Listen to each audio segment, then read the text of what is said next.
Welcome to Scribbles and Tales, a realm where words come alive, stories unfold, and imaginations soar. Are you ready to embark on a journey filled with captivating narratives, enchanting poetry, and mesmerizing novels? Then you've come to the right place.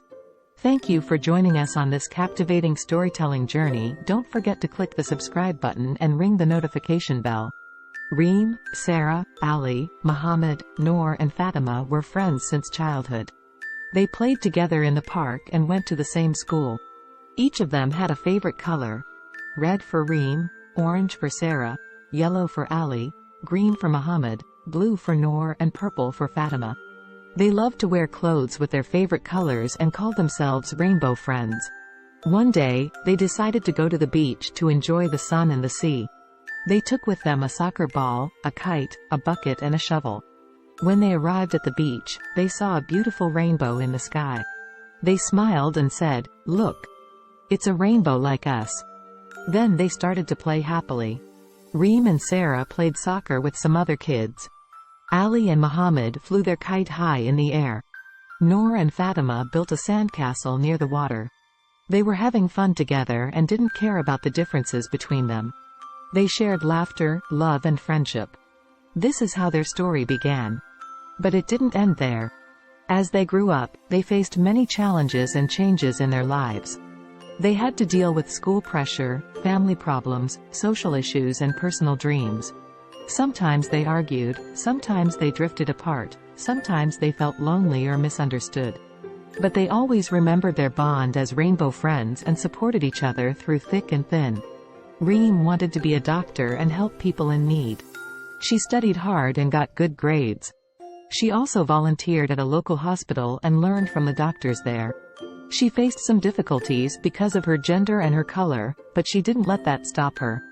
She applied to a prestigious medical school and got accepted. She was proud of herself and so were her friends.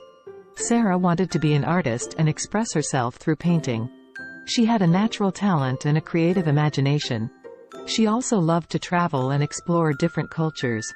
She faced some criticism from her family and society who didn't appreciate her passion or her choices.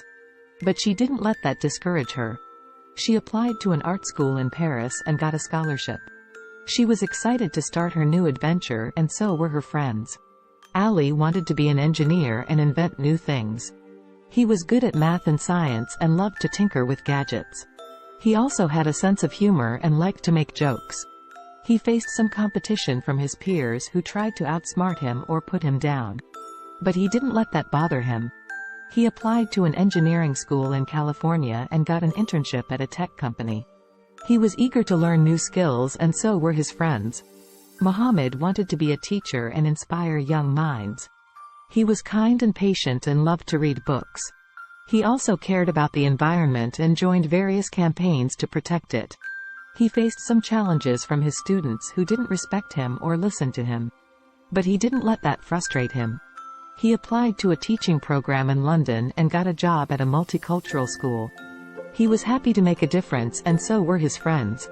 Noor wanted to be a journalist and report the truth. She was brave and curious and loved to write stories. She also had a sense of justice and stood up for what she believed in. She faced some dangers from her enemies who tried to silence her or harm her. But she didn't let that scare her. She applied to a journalism school in New York and got a position at a reputable newspaper. She was ready to face any challenge and so were her friends. Fatima wanted to be a chef and create delicious dishes. She was sweet and generous and loved to cook food. She also had a sense of taste and experimented with different flavors. She faced some obstacles from her rivals who tried to sabotage her or steal her recipes. But she didn't let that upset her. She applied to a culinary school in Tokyo and got a chance to work at a famous restaurant. She was delighted to share her passion and so were her friends. This is how their story continued. But it didn't end there either.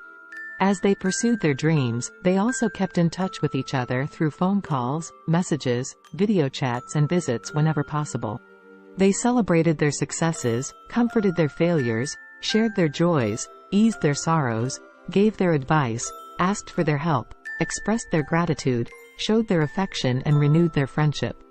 They also met new people along the way who became part of their lives: partners, colleagues, mentors, friends. They welcomed them with open arms and introduced them to their rainbow friends. They learned from them, grew with them, loved them, and were loved by them. They formed a bigger and more diverse rainbow family. One day, they decided to have a reunion at the beach where they first saw the rainbow. They brought with them their loved ones, their memories, their gifts, and their stories. When they arrived at the beach, they hugged each other and said, "We missed you so much." Then they started to catch up happily. They played soccer, flew a kite, built a sandcastle, swam in the sea, ate some food, sang some songs, danced some dances, told some jokes, took some pictures, made some promises, and exchanged some hugs. They were having fun together and didn't care about the time or the distance that separated them. They shared laughter, love, and friendship. As they watched the sunset, they saw a beautiful rainbow in the sky. They smiled and said, "Look. It's a rainbow like us." Then they held hands and thanked God for their blessings. Thank you for watching, and remember, with scribbles and tales, every word is an invitation to a world of limitless possibilities. Subscribe now and let your imagination soar.